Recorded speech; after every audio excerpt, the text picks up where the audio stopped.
آپ صلی اللہ علیہ وسلم ایک مرتبہ اپنے منبر پر تشریف لائے تو جب پہلی سیڑھی پر قدم رکھا تو آمین کہا، اسی طرح دوسری سیڑھی اور تیسری سیڑھی پر بھی جب قدم رکھا تو آمین کہا۔ صحابہ نے عرض کیا یا رسول اللہ، معمول کے مطابق کبھی آمین کی آواز نہیں سنی، لیکن آج آمین کہنے کی وجہ کیا ہے؟ کیونکہ آمین اس وقت کہی جاتی ہے کہ جب کوئی دعا مانگ رہا ہو۔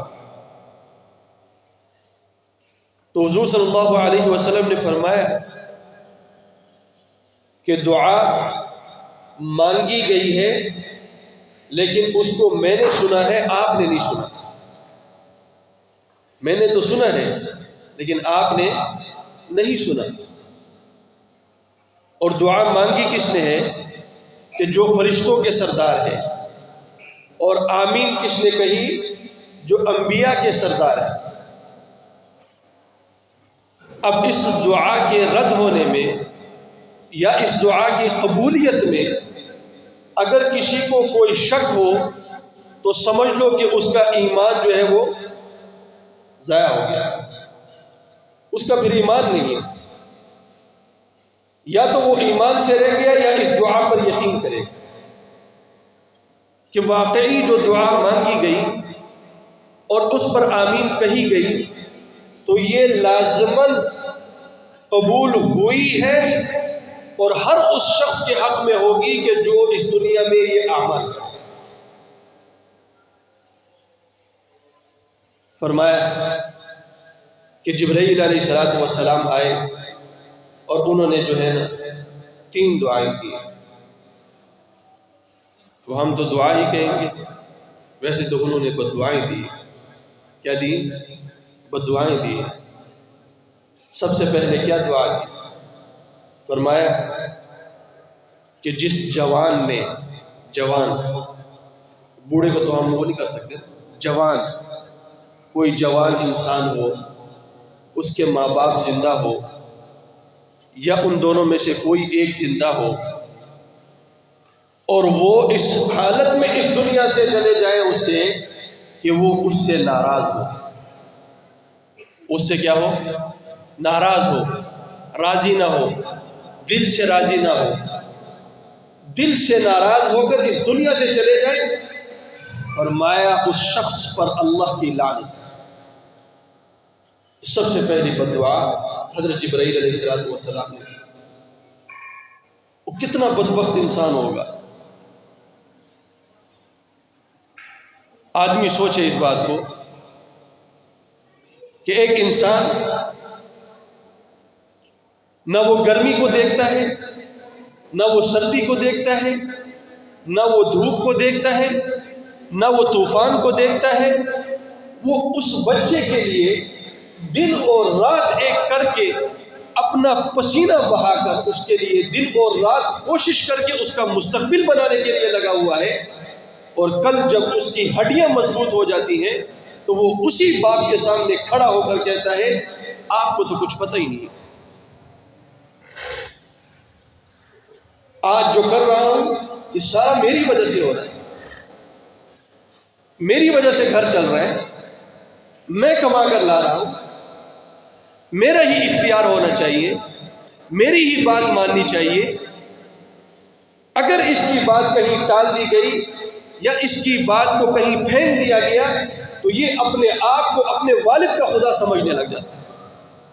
میں کھانا کھلا رہا ہوں۔ یہ مغربی تہذیب نے ہمارے نوجوانوں کے ذہنوں میں یہ باتیں ڈال دی ہیں۔ ضروری نہیں ہے کہ ان کا گلا پکڑ لیں، گلا پکڑ لیا پھر تو رہ کے گیا۔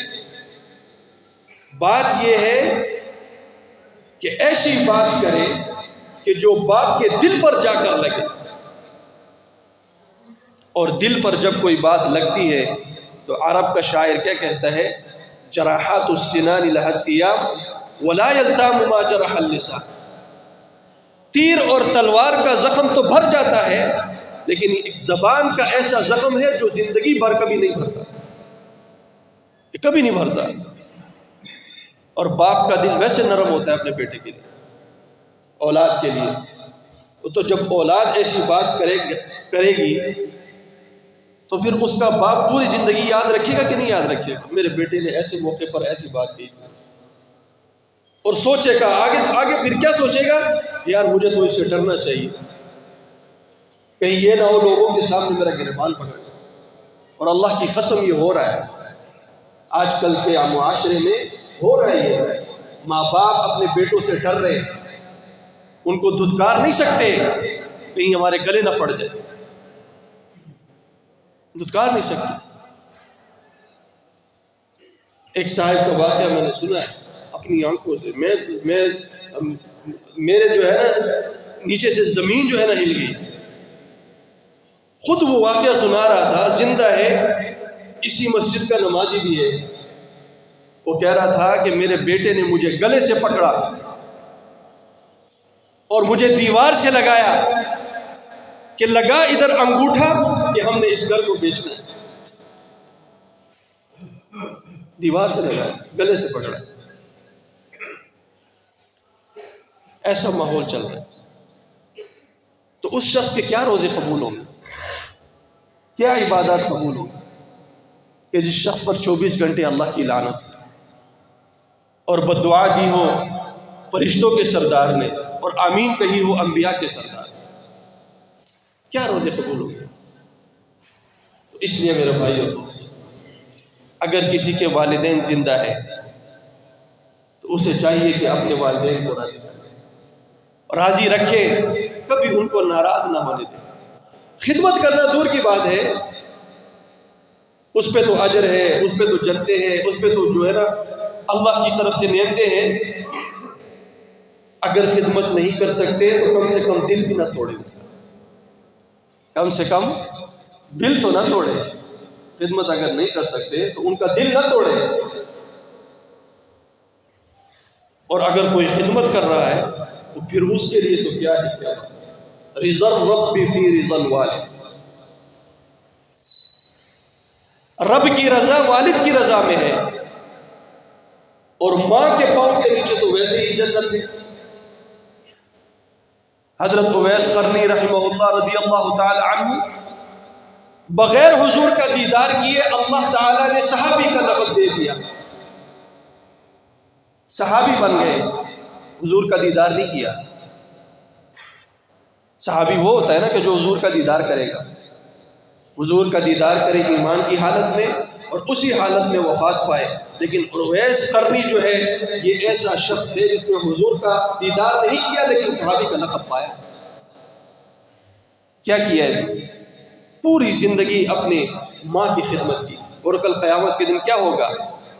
رب کہے گا اے اویس، جہاں تک تیری نظر جاتی ہے، جہاں تک تیری نظر جاتی ہے وہاں تک سارے لوگوں کو تو اپنے ساتھ جنت میں لے کر جا سکتا ہے. کس وجہ سے؟ ایک ماں کی خدمت کی وجہ سے ملا.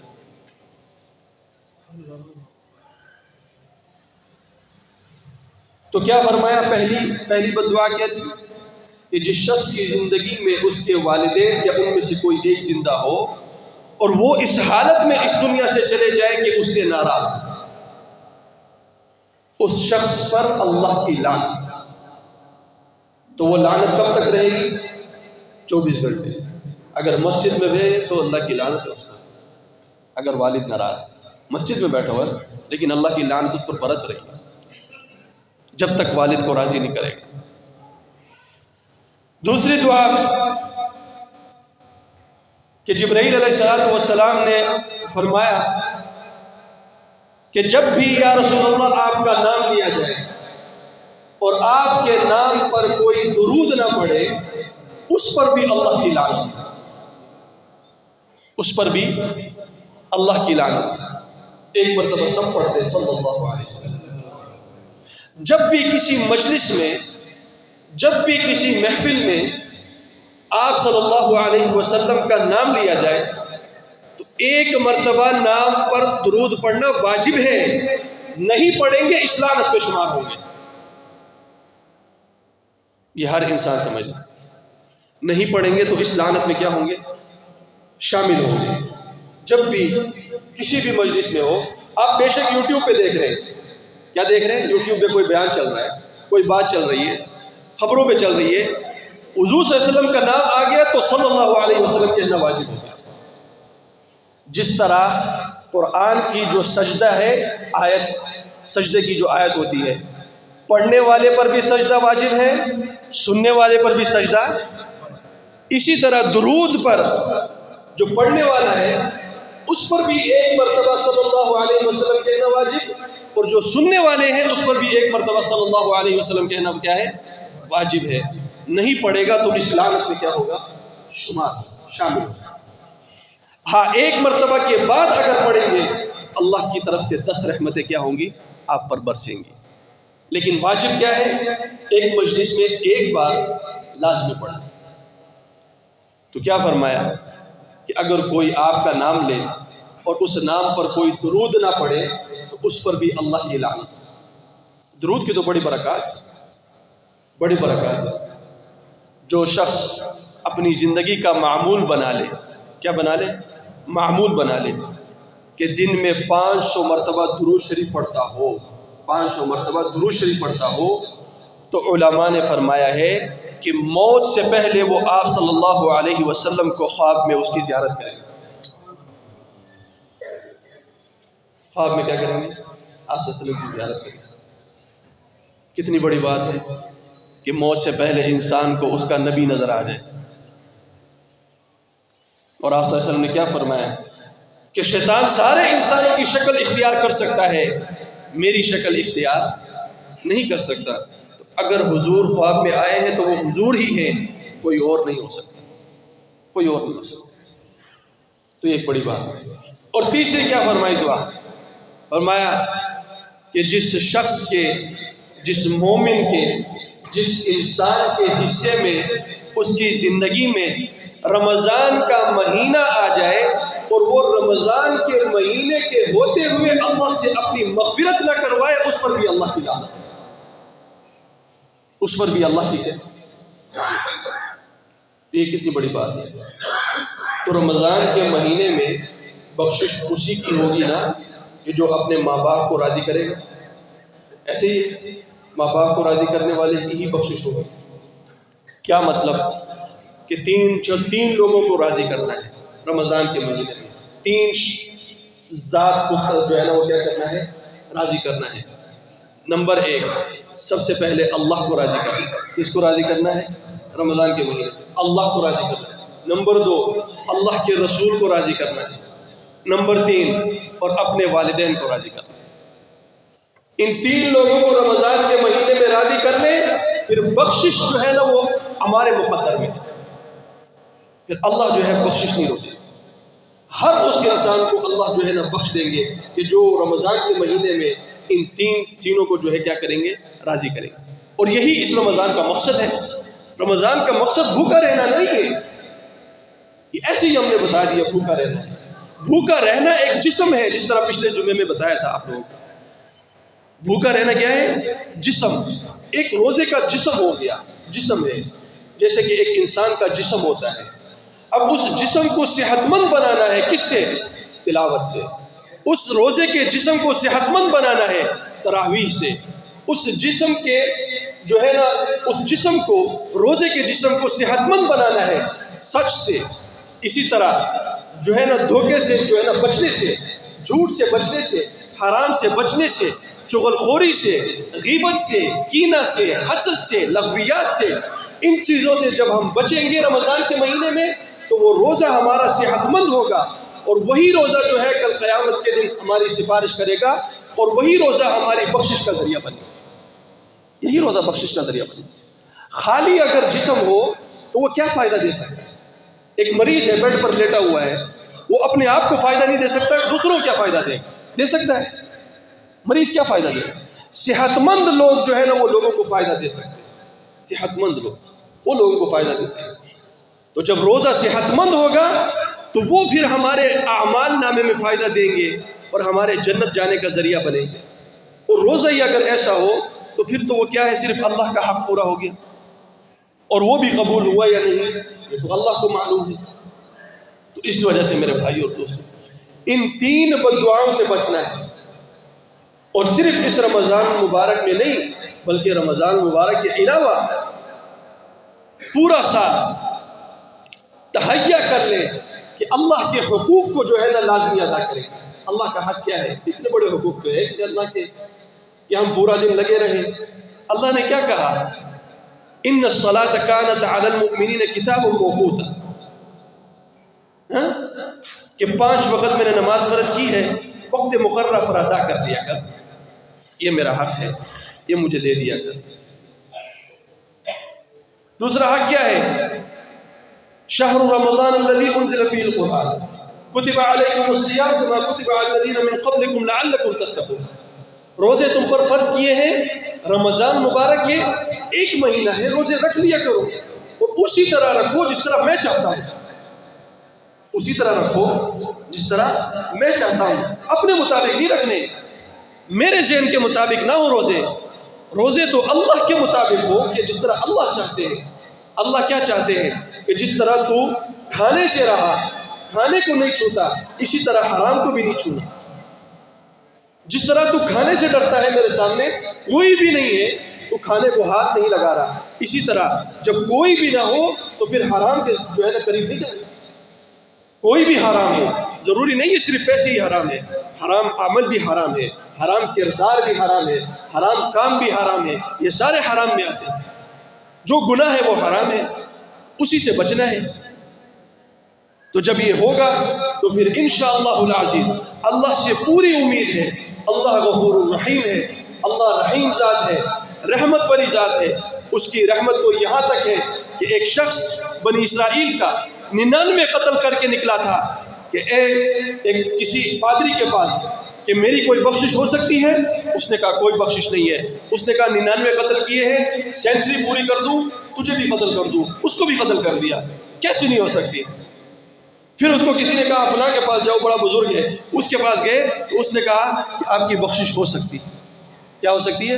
100 قتل کرنے کے بعد اللہ کی رحمت کہ آپ کی بخشش ہو سکتی ہے، کیوں نہیں ہو سکتی؟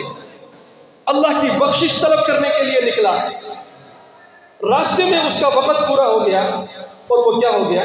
نزا کی حالت میں ہے اور وہ اسی وقت مر گیا۔ اب دونوں فرشتے آئے ہوئے ہیں، عذاب کے فرشتے بھی ہیں کیونکہ قتل کیا ہوا ہے، رحمت کے فرشتے بھی آئے ہوئے ہیں کیونکہ تلاش کرنے نکلا تھا، اللہ کی رحمت تلاش کرنے نکلا تھا۔ اب جھگڑا چل گیا، یہ کہہ رہے کہ ہم نے لینا ہے، وہ کہہ رہے کہ ہم نے لے کر جانا ہے۔ اللہ تعالیٰ کی عدالت میں فیصلہ لگا تو اللہ تعالیٰ نے کیا فرمایا کہ جس جگہ کی زیادہ قریب ہے وہ فرشتے لے جاؤ۔ اگر تلاش کی جگہ پر تلاش کے لیے نکلے تھا، اس منزل مقصود کے اگر زیادہ قریب ہے رحمت والے فرشتے لے جاؤ، اور اگر اس کے زیادہ قریب نہیں ہے تو پھر عذاب والے فرشتے لے جاؤ۔ تو جب وہ ناپا گیا تو 1 بالش کا فرق تھا، یعنی 1 بالش عذاب والے فرشتوں کے حصے میں آ رہی تھی کہ وہ جو ہے نا لے جائے، لیکن اللہ نے زمین کو حکم دیا، اللہ کی رحمت جوش میں آئی، زمین کو کہا کہ سکڑ جاؤ اور اس حصے میں آ جاؤ کہ جس حصے میں یہ رحمت تلاش کرنے کے لیے نکلا تھا۔ 100 انسانوں کو قتل کرنے والا انسان جب اللہ کی رحمت تلاش کرنے کے لیے نکلا تو اللہ کی رحمت بھی جوش میں آئی اور اللہ نے اس کو معاف کر دیا۔ اور ہم نے تو اتنے گناہ نہیں کیے، ہم کو اللہ معاف نہیں کرے گا، لیکن ہم کیا ہے؟ آئے تو صحیح، مانگے تو صحیح، روئے تو صحیح، عاجزی تو کرے، پھر اللہ جو ہے نا فیصلہ کرے گا۔